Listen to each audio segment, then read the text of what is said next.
Sinais da segunda vinda de Cristo. Um tema muito atual, um tema muito forte para os dias em que estamos vivendo. Então, abra as vossas Bíblias, você que está aí compartilhando conosco esta reunião. Então, abra a vossa Bíblia em Mateus capítulo 24, versículo 1 a seguir, que diz assim a palavra do Senhor.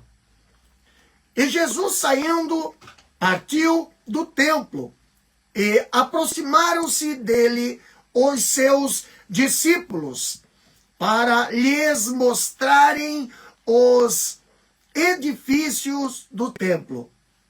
Mas Jesus lhes disse: não vedes todas essas coisas? Na verdade, eu vos digo que não ficará aqui uma pedra sobre a outra que não seja derrubada. Meus queridos irmãos, este tema, nós vamos, com o decorrer do estudo, nós vamos falar sobre este capítulo 24. Mas quando falamos aqui sobre o sermão profético de Jesus, que é esse capítulo 24, nós vemos que esse é o mais completo sermão profético de Jesus registrado nos evangelhos. Esse assunto central é a segunda vinda de Cristo. A segunda vinda de Cristo é um dos temas mais enfatizados em toda a Bíblia. De fato, a segunda vinda de Cristo é um dos assuntos mais debatidos também, e mais distorcidos também nestes últimos dias. Muitos negam que Jesus voltará, já outros tentam marcar datas para a segunda vinda de Jesus. Outros ainda dizem que crer na segunda vinda de Jesus mas vivem como se eles não fosse, como que se Jesus não fosse voltar. Então, é desse importante tema que nós vamos meditar um pouquinho aqui. Primeira coisa que nós precisamos falar a respeito deste tema, aqui no capítulo 24, versículo 1 e 2, era sobre a admiração dos discípulos e a declaração de Jesus.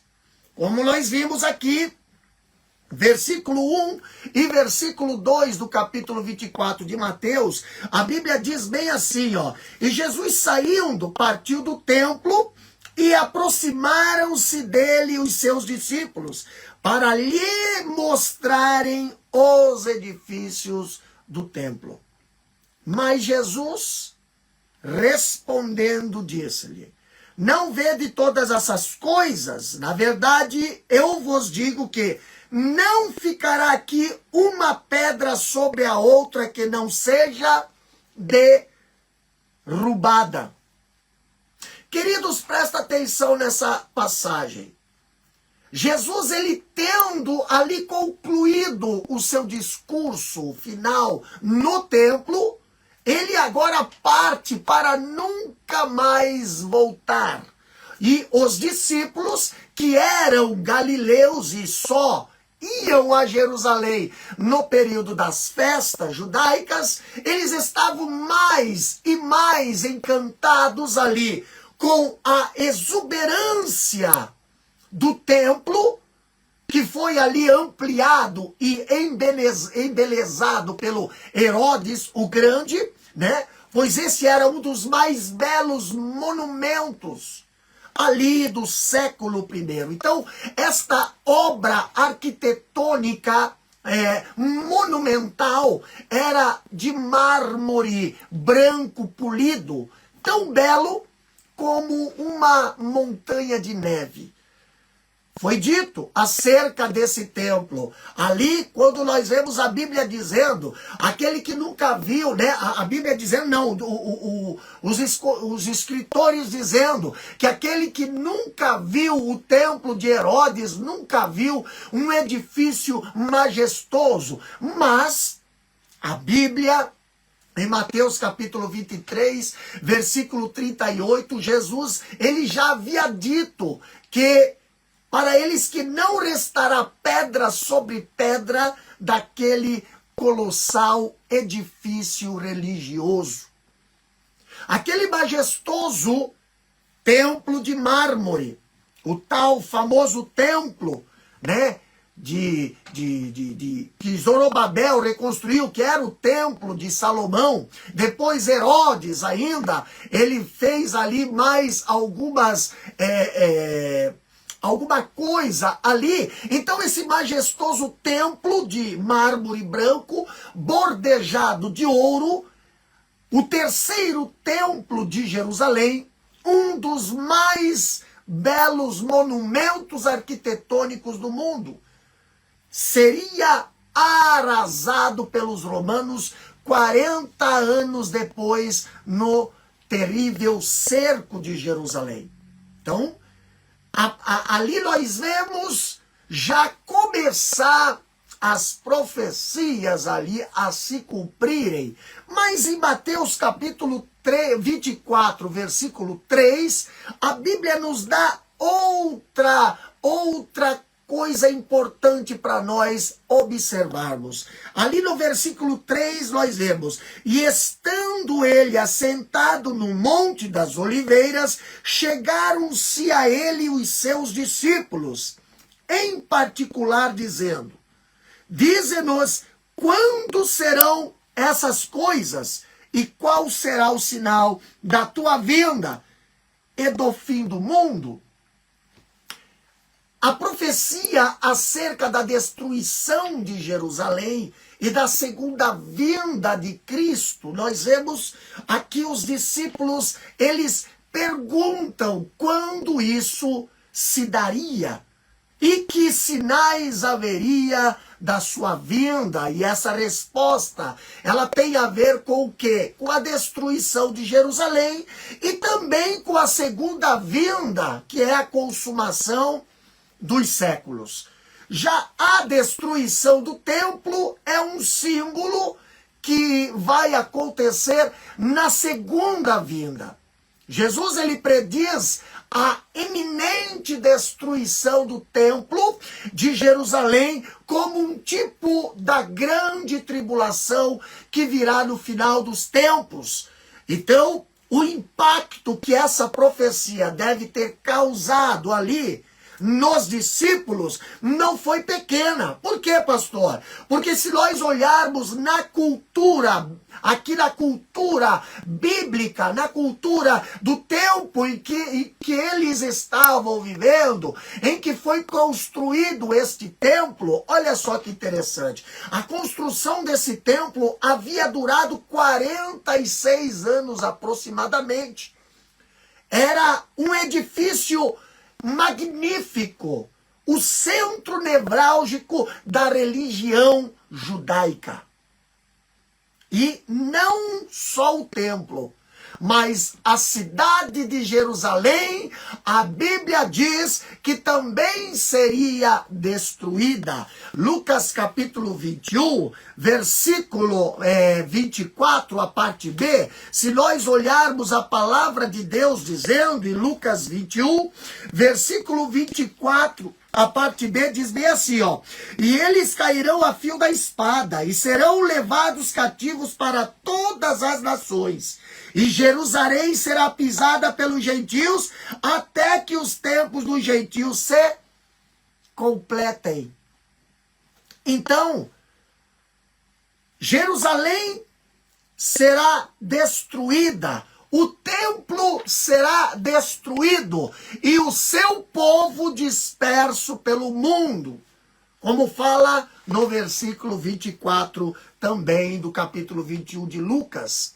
Então, quando Jesus ele mencionou uma futura destruição do templo, os discípulos levantaram 3 questões sobre o futuro, que está ali no capítulo 24, versículo 1 ao 3. As questões foram respondidas na ordem inversa nesse capítulo. Primeiro, as questões eram... A primeira pergunta está ali no capítulo 24, versículo 4.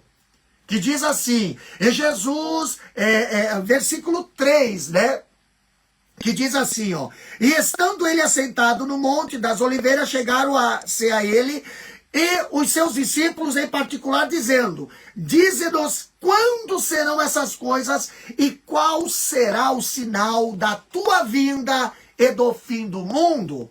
Então, as questões eram, qual sinal ou que sinal haverá do fim do mundo?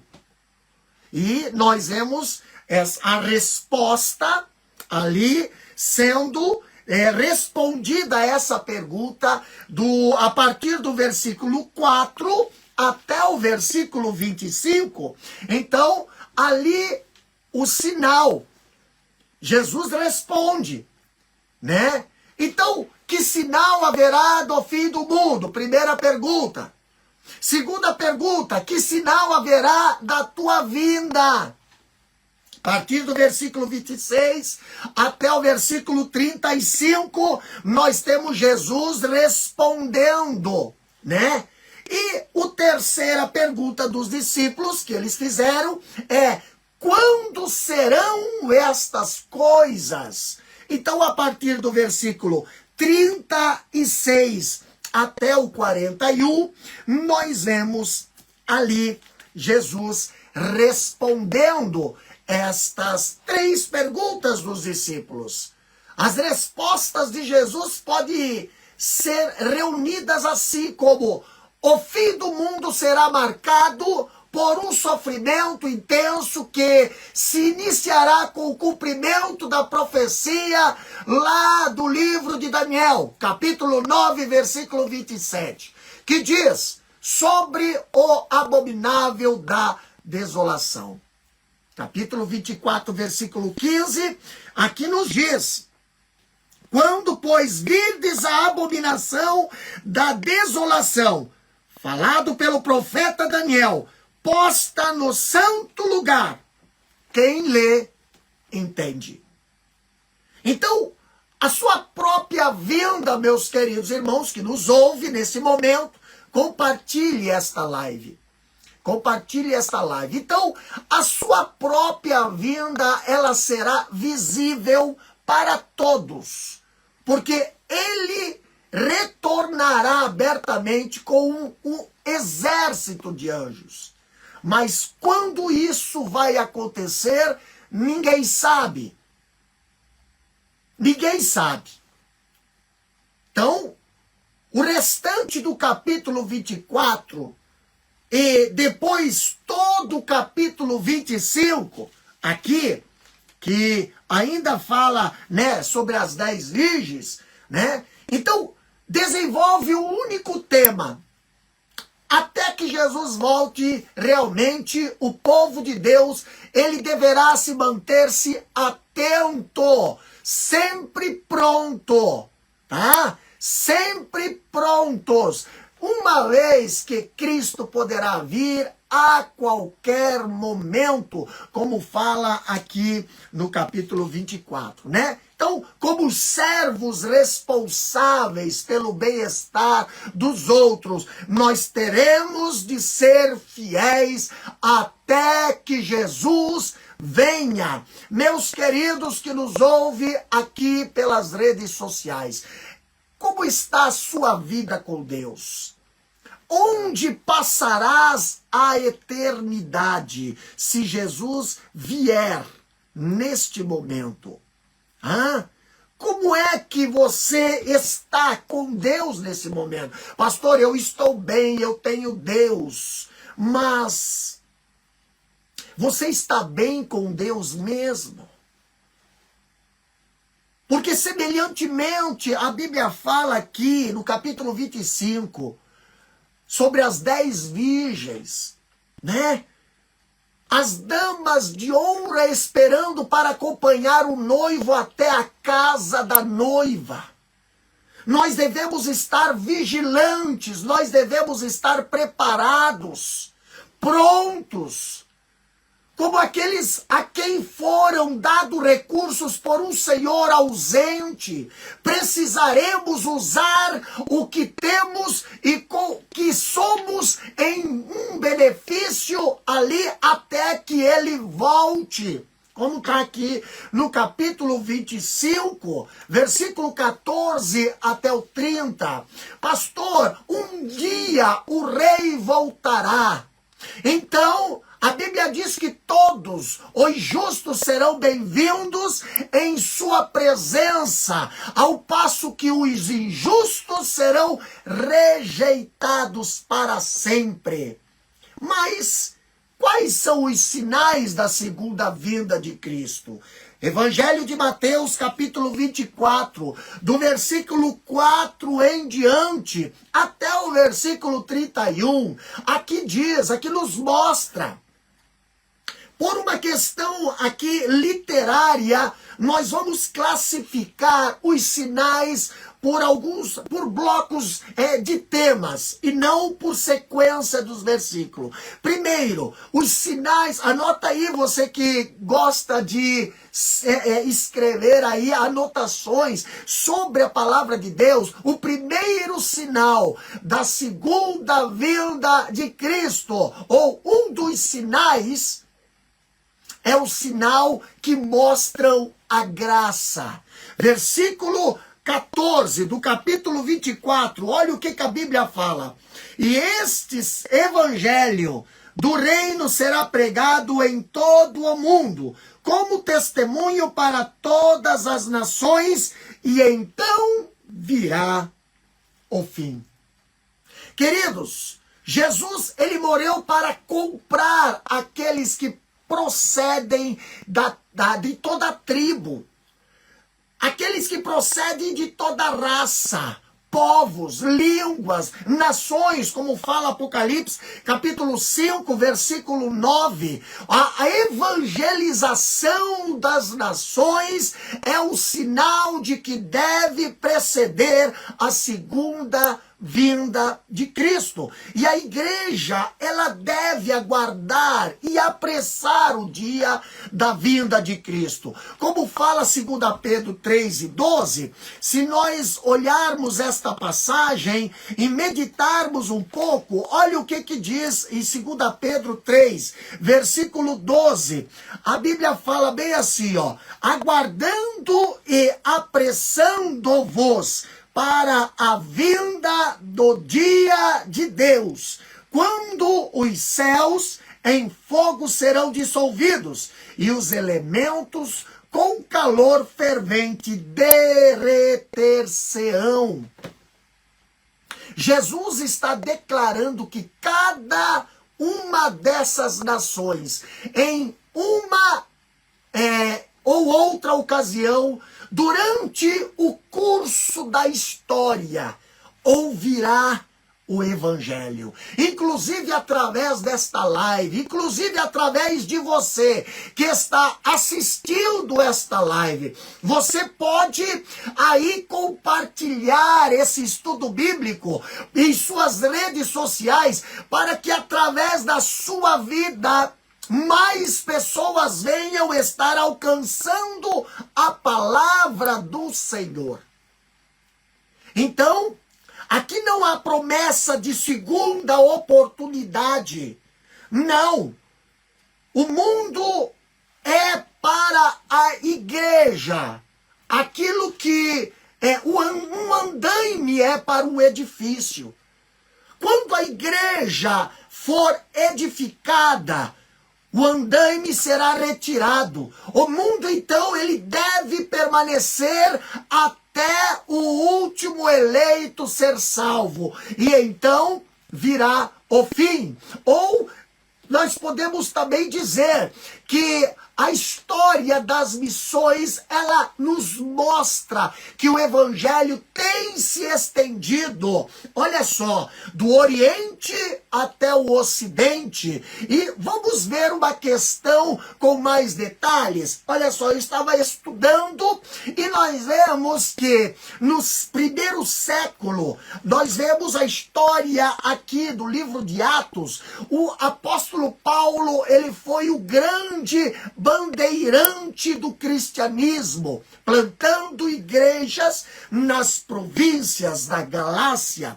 Macedônia, Acaia, Ásia Menor. E durante o período seguinte, quando veio ali no ano 100, no ano até 303, desde a morte do apóstolo João até Constantino, mais de 164 mil mártires foram sepultados em um único grande sepulcro, ou seja, as catacumbas de São Sebastião em Roma. Se nós olharmos caminhando mais à frente, de Constantino, agora vamos até Carlos Magno, que é de 313 até o ano 800 depois de Cristo, nós vemos as boas novas da salvação são levadas agora aos países da Europa Ocidental.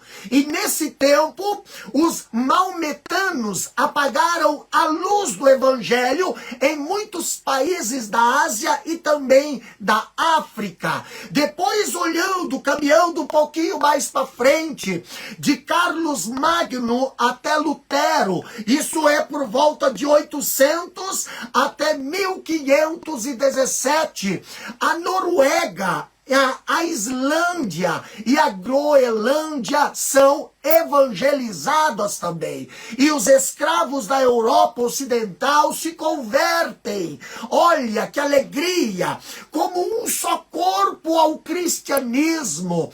Agora, depois de 1517 até 1792, hoje originaram-se o que, pastor? Muitas sociedades missionárias. E o evangelho, ele é levado agora ao Ocidente. Depois de 1792, William Carey começa as missões modernas. Agora, a evangelização dos povos, contudo, é ainda uma tarefa inacabada. Hoje, pastor, as redes sociais, os meios de comunicação modernos têm acelerado o cumprimento desta profecia. Bíblias têm sido traduzidas, missionários têm se levantado, e nós podemos apressar o dia da vinda de Cristo, sim, se nós apressarmos o trabalho da evangelização. Quando nós olhamos para o capítulo 24, nós vemos aqui sinais que indicam também a oposição a Deus. Jesus aqui, ele cita 4 sinais que indicam a oposição a Deus e também oposição a seu povo.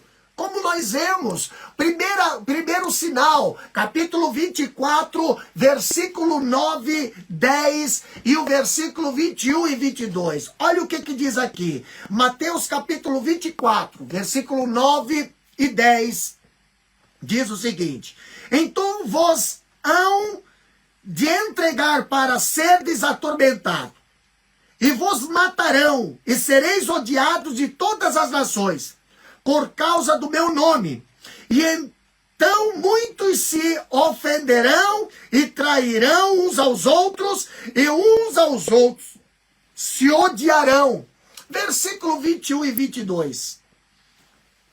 Porque haverá então grande tribulação como nunca houve desde o princípio do mundo até agora, nem jamais haverá. Versículo 22. E se aqueles dias não fossem abreviados, nenhuma carne se salvaria, mas por causa dos eleitos serão abreviados aqueles dias.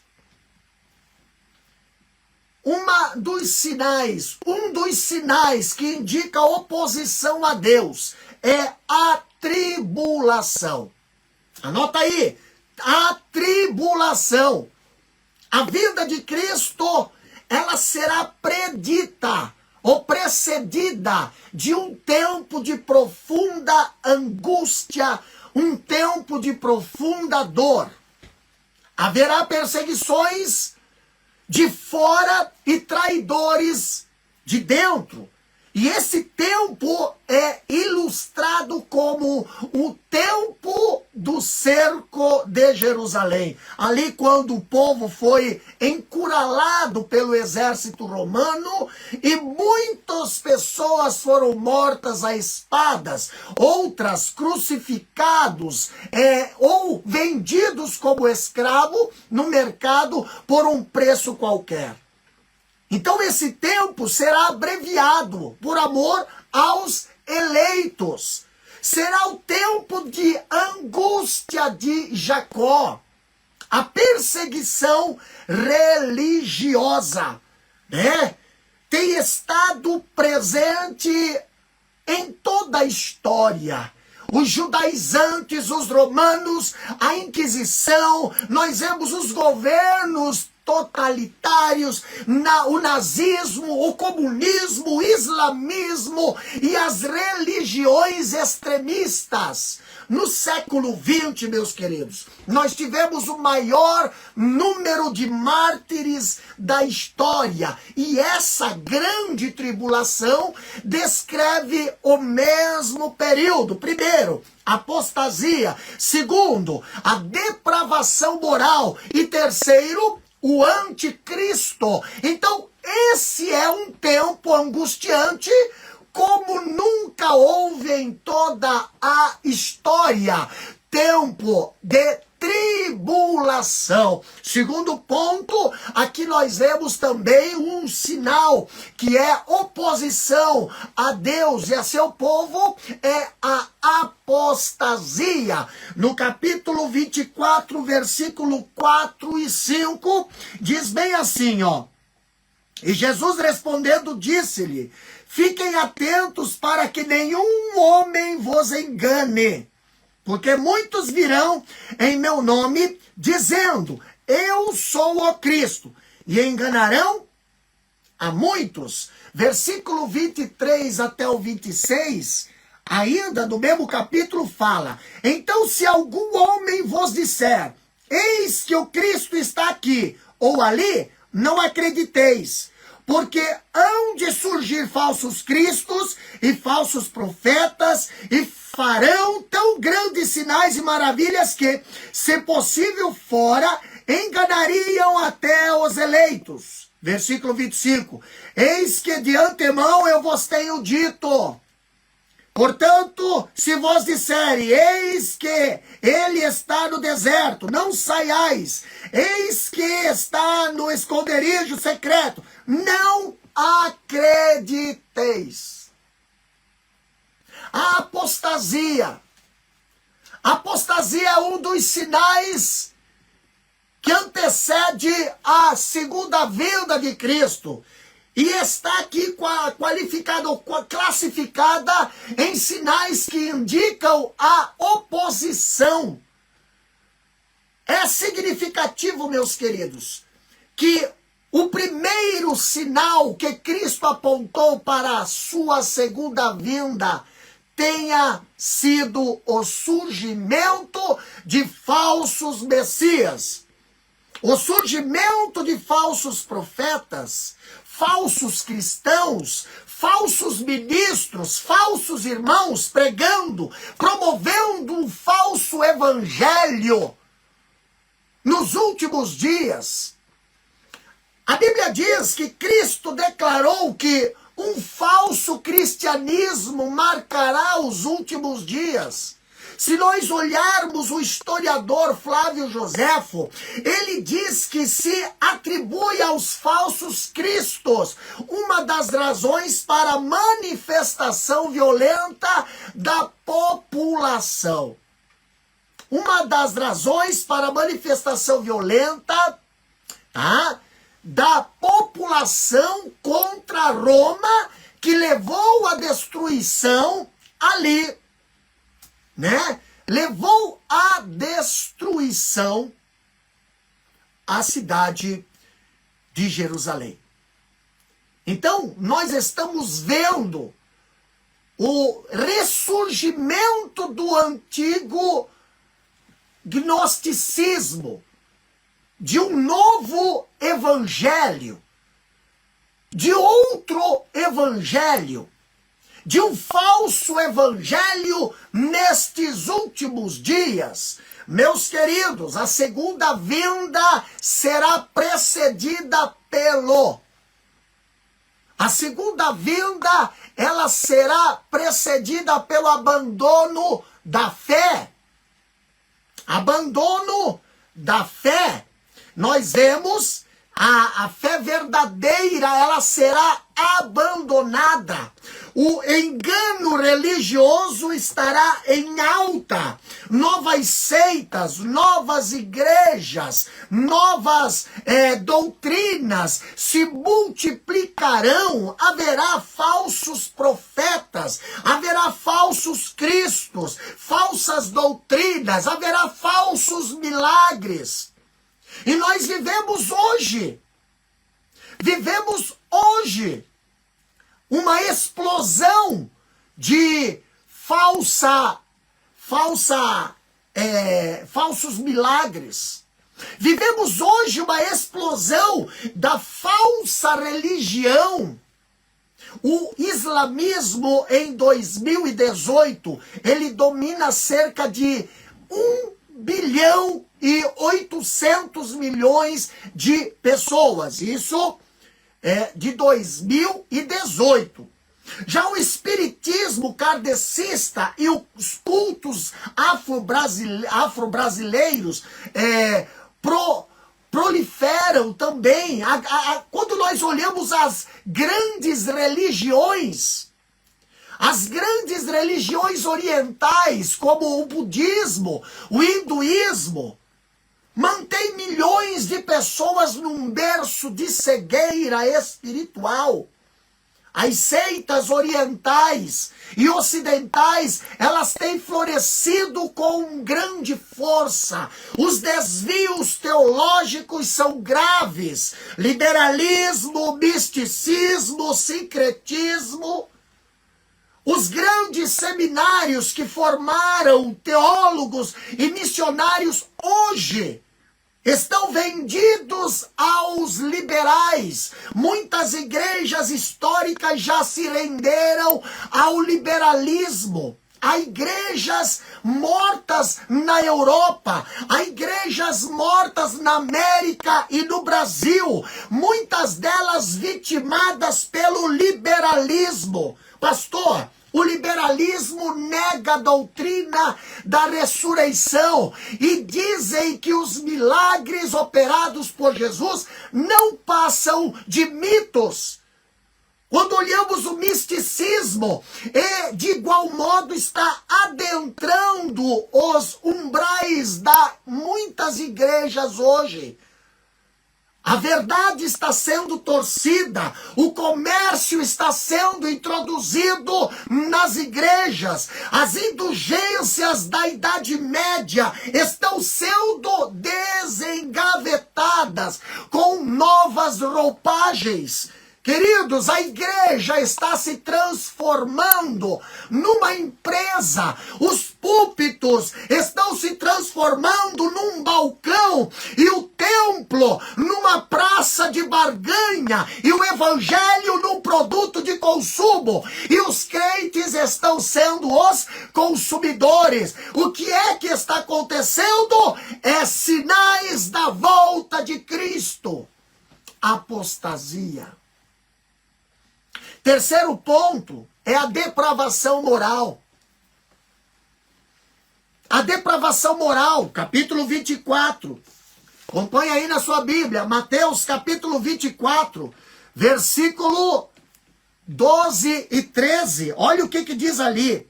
Mas aquele que suportar até o fim, esse será salvo. E esse evangelho do reino será pregado em todo o mundo, como testemunha para todas as nações. E então virá o fim. Versículo 12. E por se multiplicar a iniquidade, o amor de muito se esfriará. Meus queridos, a iniquidade se multiplicará e o amor vai esfriar. O amor esfria quando a energia espiritual fica ressecada ou é esfriada por um vento maligno ou um vento venenoso. Pastor, o amor da fraternidade dá lugar ao ódio e à desconfiança mútuos. Vale ressaltar ainda, olha só, que o amor esfria, mas o ódio não esfria. O mundo, ele estará sem referência, perdido, confuso, sem balizas morais, sem norte ético, e nós testemunharemos a desintegração, já estamos testemunhando a desintegração da família, a falência das instituições e o colapso dos valores morais e espirituais. O índice hoje de infidelidade conjugal é alarmante. Olha só o que eu vou dizer para você. O índice de divórcio já passa de 50% em alguns países. Outra coisa, a homossexualidade, ela é aplaudida. A pornografia tornou-se uma indústria poderosa. Ao narcotráfico afunda a juventude no pântano das drogas. Quando olhamos a corrupção moral, ela está presente nas cortes, nos palácios, nos parlamentos. As instituições, elas estão desacreditadas. É só olhar aí para os nossos líderes aí políticos. A corrupção religiosa, ela é alarmante. A sagrado ali, o sagrado, ele foi vilipendiado. Por quê, pastor? A depravação moral pode ser vista em várias áreas. Primeiro, na resolução sexual, nós vemos a homossexualidade, a infidelidade conjugal, a falta de freios morais. Também temos na rendição às drogas. Tem gente querendo aí, querendo aprovar liberação das drogas. Pastor, na rendição às drogas, juventude chafurdada no atoleiro químico. Dissolução da família, divórcios do cônjuge e dos filhos. Também a violência urbana. As cidades tornaram-se um campo de barbárie. E ainda, contando mais, a solidão. Pastor, no século da comunicação, no século da rapidez e dos transportes, as pessoas, elas estão morrendo de solidão. Da janela virtual do mundo, que é a internet. Sim, pastor, nesse mar de apostasia, há uma ilha, sim, uma ilha de perseverança. No capítulo 24, versículo 13, a Bíblia diz: mas aquele que suportar até o fim, este será salvo. Sim, ainda há uma ilha, ainda há aqueles, ainda há, e Jesus, ele deixou claro que quem quem vai ganhar o prêmio não é o homem que começa a corrida, mas o que corre até a chegada. A salvação, meus queridos, é para aqueles que perseveraram até o fim. Aleluia! Outro sinal também é o anticristo. No versículo 15, ali do capítulo 24 de Mateus, ali diz: quando, pois, virdes a abominação da desolação, falada pelo profeta Daniel, posta no santo lugar, quem lê, entenda. Olha só que interessante. Aqui nós estamos falando do anticristo. Mas o sacrilégio desolador citado por Daniel, ele aplicou-se a Antíoco Epifânio lá no século II a.C. e também às legiões romanas que invadiram Jerusalém no ano 70 depois de Cristo, para fincar ali uma imagem, do imperador dentro do templo. Eles são um símbolo de um tipo do anticristo que virá no tempo do fim. O espírito do anticristo já está operando no mundo.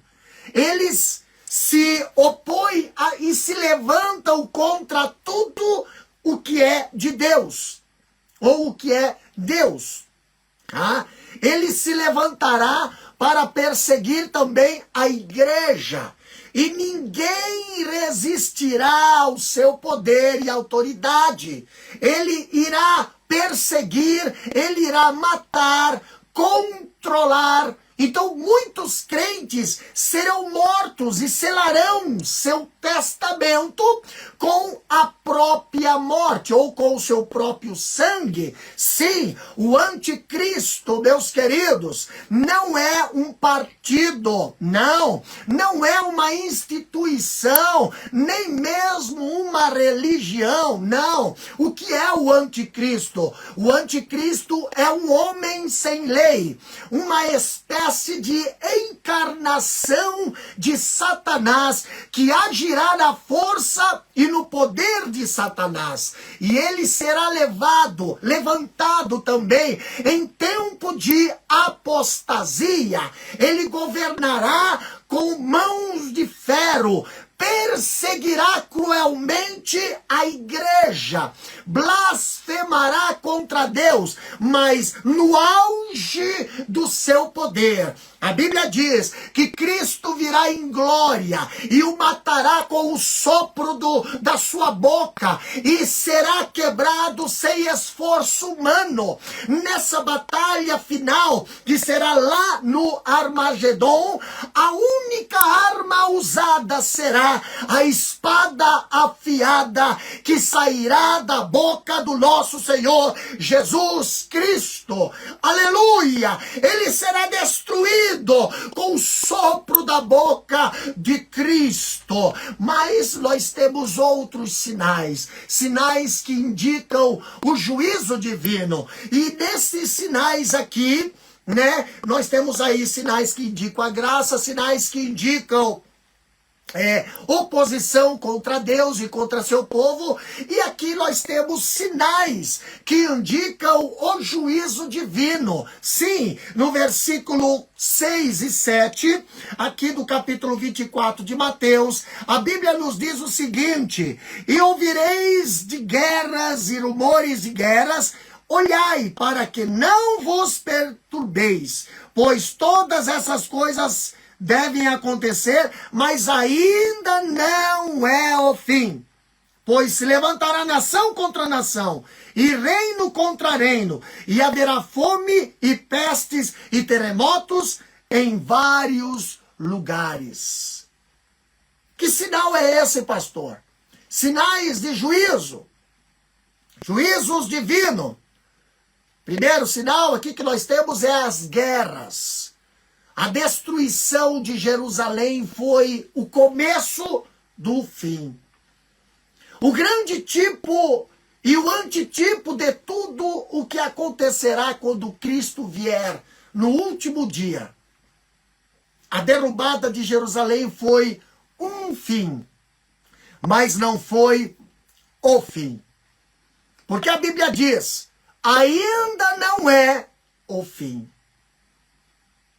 Quando o escritor ele diz, começo a obra de escrever sobre uma época que é rica em tragédia sangrenta por causa de batalhas dilaceradas por revoltas, e ao longo da história tem havido 13 anos de guerra para cada ano de paz.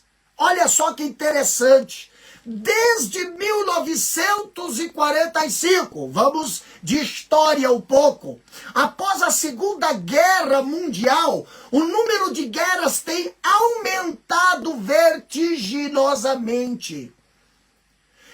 Registra-se mais de 300 guerras desde então, na formação das nações emergentes e na queda de antigos impérios, a despeito dos milhares de tratados de paz. Os últimos anos, os últimos 100 anos, já morreram mais de 200 milhões de pessoas em guerras, ou nas guerras. Segundo a pesquisa de Raspin International Orden Report, quase 50% de todos os cientistas do mundo, olha só, presta bem atenção no que eu vou falar agora, quase 50% de todos os cientistas do mundo, 500 mil, estão trabalhando em pesquisas de armas de destruição. Quase 40% dos recursos das nações são colocadas na pesquisa e fabricação de armas. Falando sobre paz, mas gastamos com a guerra.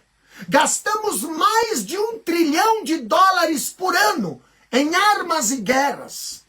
Poderíamos resolver o problema da fome, do saneamento básico, da saúde pública, da moralidade, da moradia, do terceiro mundo com esse dinheiro. Mas o mundo está encharcado de sangue. Houve mais tempo de guerra do que de paz. A aparente paz do Império Romano foi subjugada pelos séculos de conflitos, tensões e guerras sangrentas. Quando olhamos para a Europa, ela foi um palco tingido de sangue, de guerras encarniçadas. No século XX foi batizado como o século da guerra. E a Primeira Guerra Mundial, está lá, 1914 a 1918, cerca de 30 milhões de pessoas foram mortas. Ninguém podia imaginar que no mesmo palco dessa barbárie, 20 anos depois, explodisse outra guerra mundial, a Segunda Guerra Mundial. 1939 até 1945, ceifou ali 60 milhões de vidas. Pastor, os gastos ultrapassaram $1 trilhão. Hoje falamos em armas atômicas, nucleares, químicas, biológicas. O mundo, ele está em pé de guerra. Temos visto os irmãos lutando contra irmãos, tribos contra tribos, na Albânia, em Ruanda, na Bósnia, no Kosovo, e na Chechênia, no Sudão e no Oriente Médio. São guerras tribais na África, guerras étnicas na Europa e na Ásia, guerras religiosas na Europa. E a cada guerra erguemos um monumento de paz para começar outra encarniçada batalha. Sim, mas tem mais um ponto que nós temos como sinal para a vinda de Jesus. no versículo 7 do capítulo 24 de Mateus, e o versículo 29, olha o que diz o versículo 7. Pois se levantarão nação contra nação, e reino contra reino, e haverá fomes e pestes e terremotos em vários lugares. Olha só o que a Bíblia diz. Vamos lá para o versículo 29. No versículo 29, o que diz lá? 29 diz o seguinte: imediatamente após a tribulação daqueles dias, escurecerá o sol, e a lua não dará sua luz, e as estrelas cairão do céu, e os poderes do céu serão abalados. Vamos de história um pouquinho. No ano 46 depois de Cristo, as cidades de Laodiceia, cidade de Herápolis e Colosso foram submergidas por um grande terremoto. Em 79 depois de Cristo, Pompeia foi destruída também. E ao longo dos séculos, se nós formos acompanhar, nós vemos os terremotos sacudiram a terra. De acordo com as pesquisas geológicas dos Estados Unidos, foram registrados de 1890 até 1960 apenas 18 terremotos. Depois de 1960 até 1979, já 64 terremotos catastróficos. Agora, de 1980 a 1996, não faz pouco tempo, mais de 200 terremotos drásticos ou dramático. Então, nós vemos o mundo, ele está sacudido por terremotos em vários lugares. Os tufões, os maremotos têm sepultado cidades inteiras.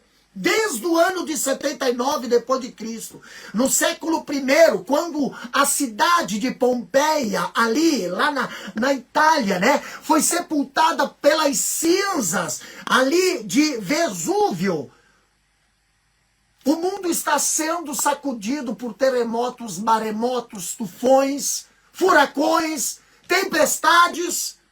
Quando olhamos em 1755, por volta de 60 mil pessoas morreram por causa de um terrível terremoto em Lisboa. Se olharmos a história, em 1906, nós vemos um terremoto avassalador. Ele destruiu a cidade de São Francisco, lá na Califórnia. Olhando para frente, 1920, a província de Gansu, na China, foi arrasada por um terremoto.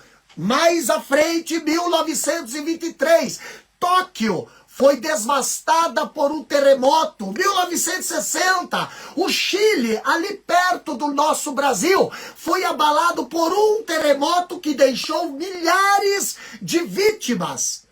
1970, o Peru também foi arrasado por um imenso terremoto.